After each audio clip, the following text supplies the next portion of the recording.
The obsidian chamber sat in the darkest part of space, far from any star or planet. 12 species had sent their representatives to this secret meeting. They came from different worlds. They spoke different languages. They had different bodies and different cultures. But they all shared one thing in common. They all hated humans. Daniel Carter stood among them, and none of them knew what he really was. 6 years ago, human doctors had changed his body.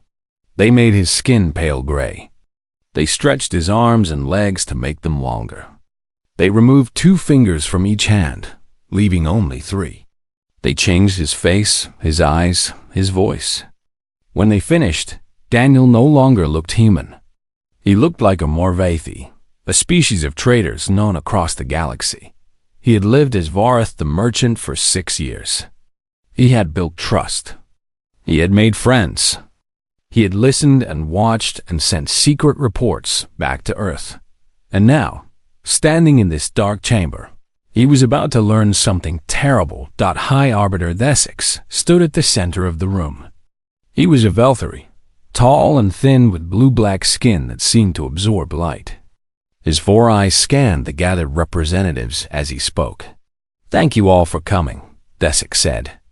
"We are here because of one species. One infestation that spreads across our galaxy like a disease. Humans."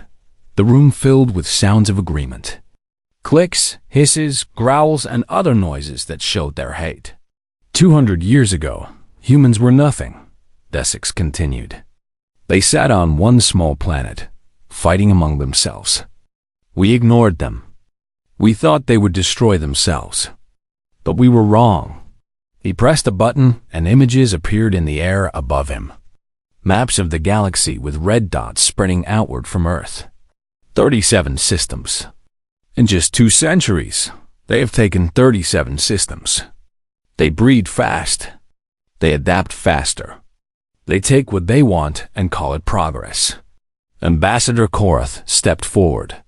He was a Drekken, a massive reptilian creature with scales like armor and teeth like knives. His voice was deep and rough. "My people lost the Ventari system to humans. They came with smiles and trade agreements. Within 50 years, they controlled everything. They are like water. They find every crack and seep through until they own you." Prelate Yanara made a clicking sound. She was Serati, an insectoid species with a hard shell and many limbs. The humans took our mining rights in the outer reach. They used laws and treaties we did not understand. By the time we realized what happened, it was too late. One by one, each representative shared their complaints.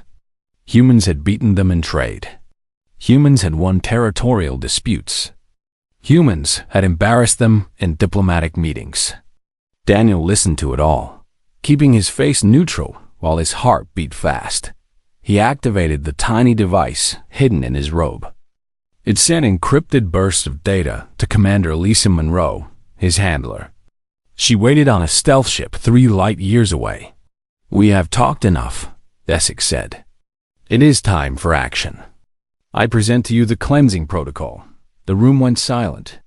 "In 17 days, we will strike 12 human colony worlds at the same time. The attack will be coordinated perfectly. Before Earth can respond, millions of humans will be dead." Daniel felt cold. Intelligence had said the attack was 3 months away. They had been wrong. 17 days. That was all the time humanity had. Korath smiled, showing his terrible teeth. "The Drekken fleet is ready. 40 warships will target the colony called New Haven." Yanara clicked her limbs together. "The Serati have prepared chemical weapons. We will poison their water supplies on 3 worlds." Other representatives made similar promises. Ships, weapons, soldiers. It was a plan to murder billions of innocent people. And they spoke of it like they were planning a business deal. Daniel recorded everything. Names, numbers, coordinates. He sent it all to Lisa. Then Thesix said something that stopped Daniel's heart. "Before we continue, I have a gift for all of you, a demonstration of our commitment to this cause." He signaled to the guards at the door. "Last week, we captured a human spy ship near the border. 3 crew members survived. Tomorrow at dawn, we will execute them in this very chamber." The representatives cheered. Daniel did not move. "Bring the ship's designation on screen," Desix commanded. Blue letters appeared in the air. Daniel read them, and his world fell apart. USV Resolute. Lieutenant Kevin Carter commanding. Kevin, his younger brother. The boy he had taught to ride a bike. The young man he had watched graduate from the Naval Academy. The last family Daniel had left in the universe. Kevin was here. Kevin was going to die at dawn. Daniel forced himself to breathe. He could not show emotion. He could not let anyone see the war happening inside him. He was Vorath, the merchant. Vorath had no brother. Vorath did not care about human lives, but Daniel Carter was screaming inside. The meeting continued. More plans. More hate. Daniel heard none of it. He could only think of Kevin somewhere on this station, locked in a cell, waiting to die. When the session finally ended, Daniel walked slowly back to his quarters. His legs felt weak. His hands shook. He had a mission. The intelligence he gathered tonight could save billions of lives. If he tried to rescue Kevin, he would expose himself. The coalition would know there was a spy. They would change their plans. The attack might happen sooner or from a different direction. Earth would not be ready. 1 life against billions. The math was simple. The choice was impossible. Daniel entered his small room and locked the door. He activated his secure communication device and waited for Lisa to answer. "I received your transmission," Lisa said. Her voice was calm and professional. "This is worse than we thought. Command needs to see this immediately." "Lisa," Daniel said. "The Resolute. Kevin is my brother." There was a long pause.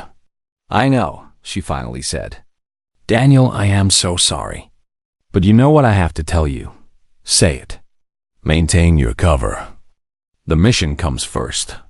We cannot risk everything for 3 lives." Daniel closed his eyes. "I understand," he said. But understanding and accepting were 2 very different things. And Daniel had until dawn to decide what kind of man he truly was. Daniel did not sleep that night. He sat in the darkness of his small room and remembered. He remembered his mother lying in the hospital bed, her body failing but her eyes still bright. He remembered holding her hand as she made him promise. "Take care of Kevin," she had said. "He looks up to you. He always has. Promise me, Danny. Promise me you will protect him." He had promised. And now Kevin sat in a cell somewhere on this station, waiting to die. And Daniel was supposed to do nothing. He contacted Lisa again. "Tell me about the capture. How did it happen?" Lisa was quiet for a moment. Then she said, "The Resolute was on a routine patrol near the border. A Veltri ambush. The ship was damaged badly. Most of the crew died in the attack. Only 3 survived. Lieutenant Kevin Carter, Lieutenant Amy Chun, Ensign Paul Garcia. How is Kevin?" "Minor injuries. He will survive until the execution." The words hit Daniel like a punch. He will survive until the execution. As if death was already certain. As if Kevin was already gone. "There has to be a way," Daniel said. "There is not. If you expose yourself, the coalition will know we have intelligence on their plans. They will change everything. The cleansing protocol will still happen, but we will not know when or where. Billions will die, Daniel. Billions. I know the math, Lisa. Then you know what you have to do." Daniel ended the communication. He sat in the dark for a long time, thinking. The next morning, he attended the 2nd session of the summit. He moved through the corridors like a ghost, nodding at aliens who called him friend, smiling at jokes he did not hear. His body was present. His mind was somewhere else, in the obsidian chamber. The planning continued. Kara stood before a large display showing human colony worlds. New Haven has the largest population. 8 million humans. My fleet will destroy their orbital defenses first. Then we will bomb the cities from space. No ground invasion. Too dangerous. Humans fight like cornered animals when you face them directly. Agreed, said Essex. We will not make the same mistakes others have made. We will not give humans a chance to adapt or fight back. We strike hard. We strike fast. We leave nothing alive. Yunara clicked forward. The Serati contribution is ready. A biological weapon designed specifically for human DNA. Once released into a water supply, it will spread through the entire population. Death comes within 6 hours. There is no cure. Daniel felt sick. A weapon that targeted humans specifically. A disease that would kill everyone, from soldiers to children. And these creatures spoke of it with pride. Show us the data, Essex said. Yunara activated a display. Chemical formulas. Test results.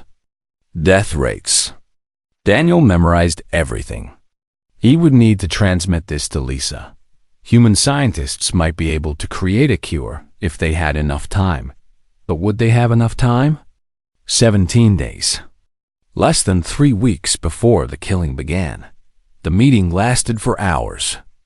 When it finally ended, Daniel made his way to the lower levels of the station. He had studied the layout carefully over the past 2 days. He knew where the prison cells were. The corridors grew darker and colder as he descended. Fewer aliens walked these halls. Guards stood at certain doors, but Daniel knew how to avoid them. 6 years of living as a spy had taught him many skills. He found the prison level. 3 cells held human prisoners. Daniel moved through the shadows until he could see inside. Kevin sat on the floor of the first cell. He looked tired but not broken. His uniform was torn and dirty, but he held his head high. Next to his cell, a woman with short black hair paced back and forth. Lieutenant Amy Chun. She was an engineer, Daniel remembered. Smart and quick. In the third cell, a young man lay on a thin bed, his face pale and his breathing shallow. Ensign Paul Garcia. He was badly wounded. Daniel wanted to call out to his brother. He wanted to tell Kevin that everything would be okay. But he could not speak. Any sound would bring guards. Instead, he waited until Kevin looked toward the shadows. Then he moved his hands in a pattern they had invented as children. A secret code. A way to pass messages when their mother was watching. Doll -2. East Corridor. Trust the gray one. Kevin's eyes went wide. He did not understand everything, but he understood enough. Someone was coming. Someone would help. Daniel slipped back into the shadows and made his way to his quarters. The execution was scheduled for tonight, not tomorrow. Essex had moved it forward. Daniel had only hours to make a plan. He contacted Lisa. I am going to get them out. Daniel, no. Think about what you are doing. I am thinking about it. I am also thinking about the biological weapon. I have the data. I need to transmit it to you now in case something goes wrong. He sent the files. Everything he had learned about the virus that could kill billions of humans. I received it, Lisa said. Daniel, please. If you do this, you may die. The mission may fail. Everything we have worked for could be lost. And if I do nothing, I will lose myself. I made a promise, Lisa. I will not break it. There was a long silence. What do you need from me? Lisa finally asked. Be ready to receive an escape pod. 3 passengers. And be ready to run. I will be ready. Daniel, I hope you know what you are doing. So do I, he said. The execution was in 4 hours. Daniel had 4 hours to figure out how to save 3 lives. keep his cover, and not die in the process. He started planning. The first problem was the power grid. If the lights went out, chaos would follow. Chaos was good. Chaos gave him a chance. The second problem was the guards. There would be many of them at the execution. He could not fight them all. But he did not need to fight them all. He only needed to fight them long enough to reach Kevin and the others. The third problem was escape. The station had many ships in its dock, but stealing one would be impossible. However, escape pods launched automatically in emergencies. If he could get the prisoners to a pod, they could escape while everyone else dealt with the emergency. 4 hours. 3 lives. 1 chance. Daniel checked his weapons. He checked his devices. He checked his courage. Then he went to save his brother. The obsidian chamber was full when Daniel arrived. Every representative had come to watch the humans die. They stood in a wide circle, talking and laughing, as if this was a party instead of an execution. Daniel took his place among the Morathi delegation. Old Zephys, who truly believed Daniel was his nephew, patted his arm with a 3-fingered hand. "A good day, young Vorath," Zephys said. "A good day to see our enemies suffer." "Yes, uncle," Daniel replied. His voice did not shake. His face did not change. But inside, his heart pounded so hard, he thought, it might break through his chest. The guards brought in the prisoners. Kevin walked first. His hands were bound behind his back, but he walked with his head high. He did not look afraid. He looked angry. Lieutenant Amy Chun came next. She scanned the room, studying every face, looking for any chance to escape. Ensign Paul Garcia had to be carried by 2 guards. His wound had gotten worse. He was barely conscious. Desek stepped forward, his 4 eyes gleaming with hate. "Today we send a message to humanity," he announced. "We are no longer afraid of you. We are no longer willing to watch you spread across our galaxy like a plague. Today, we begin the end of your species." The crowd cheered. Daniel moved his hand slowly toward the device hidden in his robe. It was connected to the station's power grid.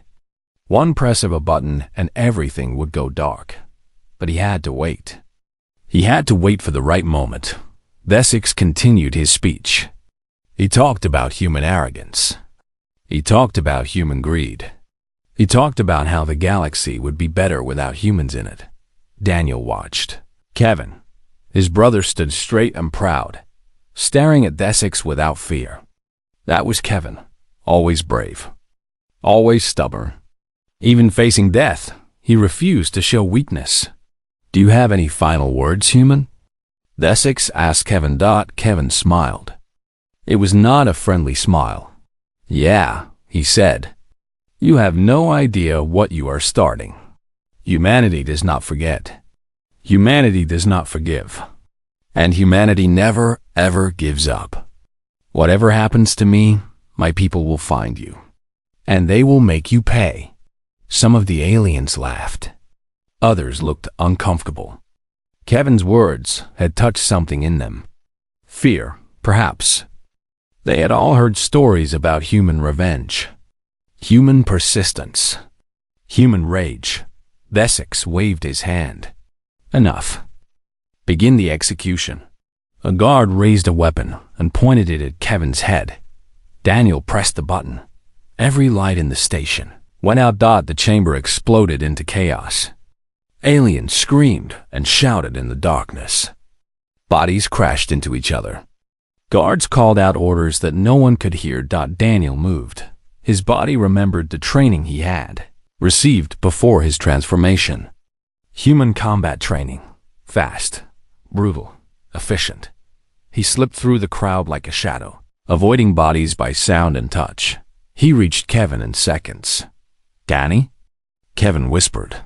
"Quiet. Move." Daniel cut Kevin's bonds with a small blade hidden in his sleeve. Then he found Amy and did the same. "Get Garcia," Daniel ordered. "Follow me. Stay close." They moved through the darkness. Amy grabbed Garcia and put his arm over her shoulder, dragging him along. Daniel led them toward the east corridor, exactly as he had signaled to Kevin before. Behind them, emergency lights began to flicker on. Red light filled the chamber, making everything look like blood. "There!" someone shouted. "The prisoners are escaping." Daniel ran faster. The others followed. They reached the east corridor. The escape pods were at the end, behind a heavy door. Daniel entered the code he had stolen from the station's computer system. The door slid open. "Inside," he said. "All of you." Kevin stopped. "What about you?" "I cannot come." "Not yet. My mission is not finished. Danny, they will kill you." "Maybe, but not today." Daniel pushed his brother toward the pod. "Go. Now. Lisa is waiting to pick you up. Tell her I will contact her when I can." Kevin's eyes were wet. "I thought I was going to die. I thought I would never see you again." "You are not going to die. Not while I am breathing." Daniel hugged his brother quickly. "I love you, Kevin. Now go." Amy pulled Kevin into the pod. Garcia was already strapped into a seat, barely awake. "Thank you," Amy said to Daniel. "Whoever you are." "Just a merchant," Daniel said. "Nothing more." He pressed the launch button. The pod shot away from the station, carrying 3 humans toward safety. Daniel turned and walked back toward the chaos. The lights were coming back on now. Guards ran through the corridors, searching for the escaped prisoners. Daniel joined a group of Morathi who were pretending to help with the search. "Vorath!" Old Zethis called. "Are you hurt?" "I am fine, Uncle. What happened?" "The power failed. The humans escaped somehow." Desix is furious. Daniel nodded, keeping his face calm. "That is terrible news. I hope they find them." But they would not find them. By now, the pod was far away, racing toward Lisa's stealth ship. Kevin was safe. The others were safe. The mission could continue. Daniel returned to his quarters and waited. He expected alarms. He expected searches. But for now, everything was quiet. Then a message appeared on the station's communication system. "Attention all delegates. This is High Arbiter Desix. The human prisoners have escaped, but the situation is under control. However, we have reason to believe a spy helped them. A spy who may still be among us. All delegates will submit to a biological scan tomorrow morning. Anyone who refuses will be considered guilty." Daniel's blood went cold. A biological scan. They were going to check everyone's DNA. His disguise was perfect on the outside. But inside, his blood was still human. His cells were still human. His DNA screamed the truth about what he really was. Tomorrow morning, they would find him. He had less than 12 hours to finish his mission and escape. Or he would die here alone, surrounded by creatures who wanted his entire species dead. Daniel closed his eyes and started planning. The station had become a prison for everyone. Guards stood at every door. Security cameras watched every corridor. Desix had ordered that no one could leave until the spy was found. The representatives who had come here to plan humanity's destruction were now trapped with the human they wanted to kill. Daniel moved carefully through the station. He had 12 hours before the biological scan. 12 hours to destroy the biological weapon, transmit all remaining intelligence to Lisa, and find a way to escape. He contacted Lisa through his hidden device. "Kevin is safe," she said before he could speak. "We picked up the pod 2 hours ago. All 3 survivors are receiving medical care. Paul Garcia will recover." Daniel felt something loosen in his chest. His brother was alive. Whatever happened next, that would always be true. "The situation here is bad," he told Lisa. "They are going to scan everyone's DNA tomorrow. I need to move fast. What is your plan?" The biological weapon is in a laboratory on the lower levels. I need to destroy it and copy all the research data. Then I need to get out. How will you access the laboratory? It must be heavily guarded. Daniel thought about old Zethus. The elderly Morvehi had treated him like a real nephew for 6 years. He had shared meals with Daniel. He had given him advice. He had trusted him completely, and now Daniel was going to use that trust. I have a way, he said quietly. Just be ready to extract me when I give the signal. He found Zethus in the common area, drinking bitter Morvathi tea and complaining about the lockdown. Uncle, Daniel said, I need your help. Zethus looked up. What is it, young Varth? My trade goods are stored in the lower levels. With all this chaos, I am worried they might be damaged or stolen. Can you help me access the restricted area to check on them? Zethus frowned. The lower levels are sealed. Only senior delegates can enter. You are a senior delegate, Uncle, the most respected Morvathi trader in the sector. Surely the guards would let you through. The old alien's chest puffed up with pride. Well, that is true. Very well, nephew. I will help you. They walked together to the lower levels. The guards looked suspicious at first, but Zethus spoke with authority. His age and reputation opened doors that would have stayed closed for Daniel alone. The laboratory was at the end of a long corridor. 2 Sarati guards stood at the entrance. This is as far as I can take you, Zethus said. The laboratory belongs to the Sarati. I have no authority there. You have done enough, Uncle. Thank you. Daniel waited until Zethus left. Then he approached the guards. The prelate sent me, he said in the clicking Sarati language. There is a problem with the weapon. She needs the latest test results immediately. The guards looked at each other. One of them entered the laboratory to check. He came back a moment later, looking confused. The prelate is not here. The scientists say she went to the upper levels an hour ago. Daniel pretended to be annoyed. Then I will wait inside until she returns. She was very clear about needing these results. The guards hesitated. But Daniel's disguise was perfect, and his Sarati was flawless. They let him pass. Inside the laboratory, rows of glass containers held the biological weapon. It looked almost beautiful, a blue liquid that shimmered under the lights. But Daniel knew what it could do. One drop in a city's water supply would kill millions. He worked quickly.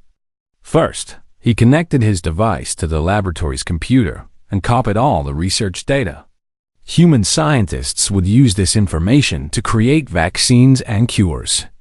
The weapon would become useless. Next, he planted small explosive charges on the containers. They would destroy everything in the room, leaving nothing behind. He was almost finished when the door opened behind him. Step away from the weapon. Daniel turned slowly. Prelate Yanara stood in the doorway, her many limbs ready to attack. Prelate, Daniel said calmly. I was just checking the security of the samples. Do not lie to me. Yanara moved closer. I watched you during the execution. When the lights went out, you moved like no more Vathi I have ever seen. You moved like a human. Daniel said nothing. His hand moved slowly toward his weapon. I have studied humans for decades, Yanara continued. I know how they walk, how they fight, how they react to danger. You have the body of a Morvathi, but the instincts of a human. You are mistaken, Prelate. No, I am not. She stopped just a few feet away. What I do not understand is why. Why would a human spend years living among species that hate his kind? What could be worth such suffering? If I were human, Daniel said slowly, I would say it is because my people are worth protecting. Every man, woman, and child. They deserve to live, just like your people do.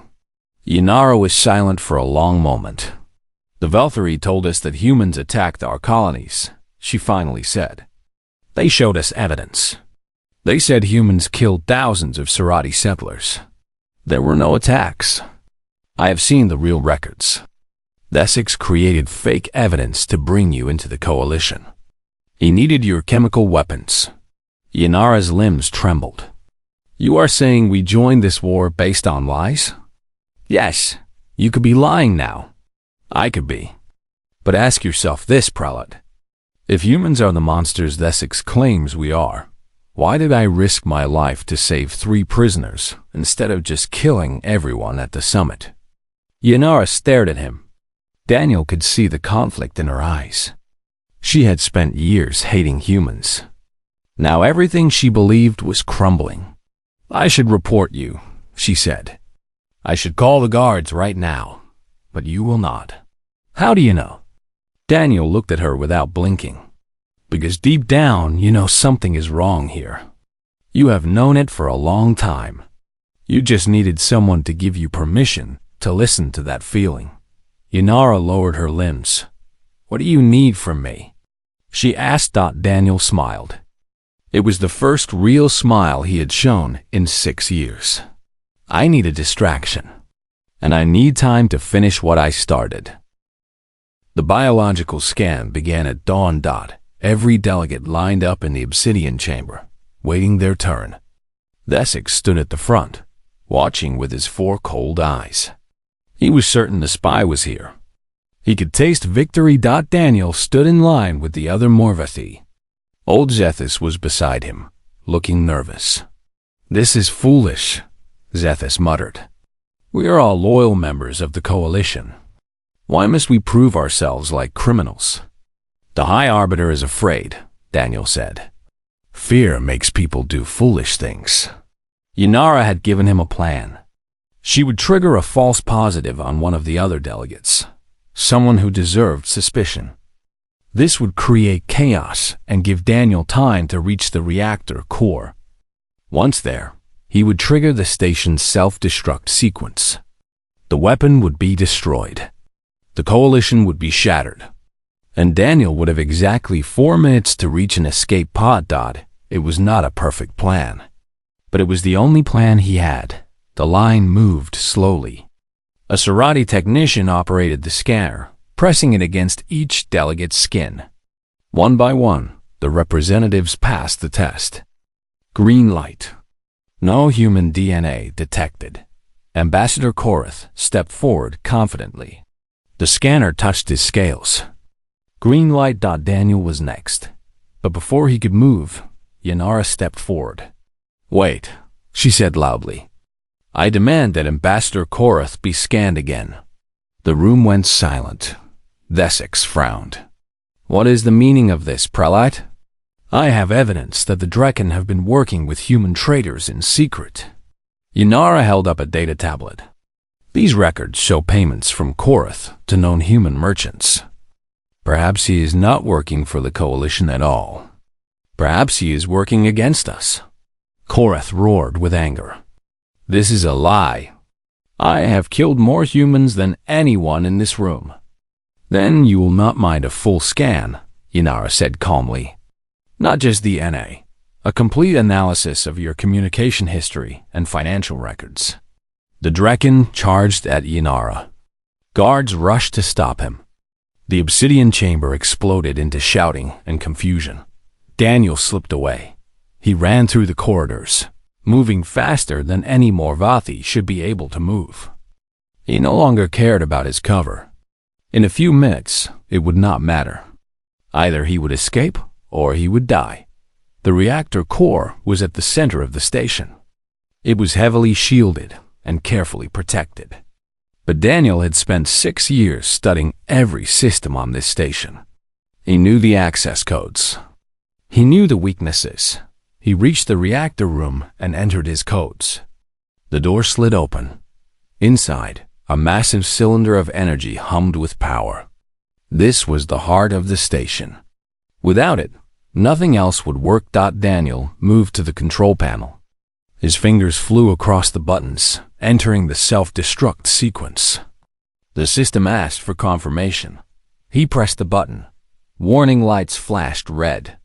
Alarms screamed throughout the station. A computer voice announced that the reactor would explode in 5 minutes. You should not have done that. Daniel turned. Desix stood in the doorway, a weapon pointed at his chest. I knew there was something wrong about you, Varath. From the very first day, something felt wrong. But I could never prove it. Desix stepped closer. Now I understand. You are not Vorath. You are not Morvathi. You are human. Yes, Daniel said. He was tired of pretending. My name is Daniel Carter. I have been watching you for 6 years. I know every secret you have. I know every crime you have committed. And in 4 minutes, this station will be gone, and your precious coalition with it. Desix laughed. It was an ugly sound. You think you have won? Even if this station is destroyed, others will continue our work. Humanity will still fall. No, they will not. Daniel stood straight, no longer hiding behind his disguise. You spent years planning the death of my species. But we knew. We knew about this summit before you sent the first invitation. We placed a spy in your organization. We have copied every document, every plan, every secret. When this station explodes, the Galactic Council will receive a complete record of every crime the Velthari Dominion has committed. Your government will fall. Your allies will abandon you. And humanity will still be standing. Desix's eyes burned with rage. Then I will at least have the pleasure of killing you. He fired. Daniel dove to the side. The shot missed him by inches. He rolled across the floor, grabbing a metal tool from a nearby console. As Desix fired again, Daniel threw the tool with all his strength. It hit Desix in the chest. The alien staggered backward. Daniel ran. The countdown continued. 3 minutes. 2 minutes. He raced through corridors filled with panicking aliens. Everyone was running toward the escape pods. No one paid attention to the gray-skinned Morvathi sprinting past them. 1 minute. Daniel reached the pod bay. Only one pod remained. He threw himself inside and slammed the launch button. The pod shot away from the station. Just as the reactor exploded, a wave of fire and energy consumed everything. The obsidian chamber, the laboratories, the prison cells, the corridors where Daniel had walked for 6 years. All of it, gone in an instant. Daniel floated in silence, watching the destruction through the pod's small window. He felt no joy, only relief. It was over. 2 hours later, Lisa's ship found him. They brought him aboard and wrapped him in a blanket. They gave him water and food. They checked him for injuries. And then Kevin was there. His brother pushed through the medical team and grabbed Daniel in a tight hug. You did it, Kevin said. You crazy fool. You actually did it. Daniel held his brother close. I made a promise, he said. I do not break my promises. Later, when things were calm, Kevin asked him a question. How did you survive? 6 years, surrounded by creatures that wanted us dead. How did you keep going? Daniel thought about it for a long time. They spent so long hating what they imagined humans to be. He finally said, they created monsters in their minds and called them human. They never took the time to learn what we actually are.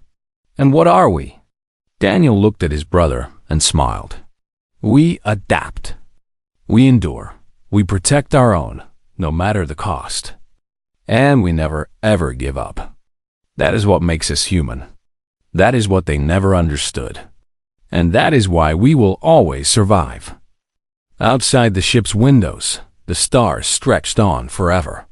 Somewhere out there, billions of humans lived their lives, not knowing how close they had come to destruction. They would never know.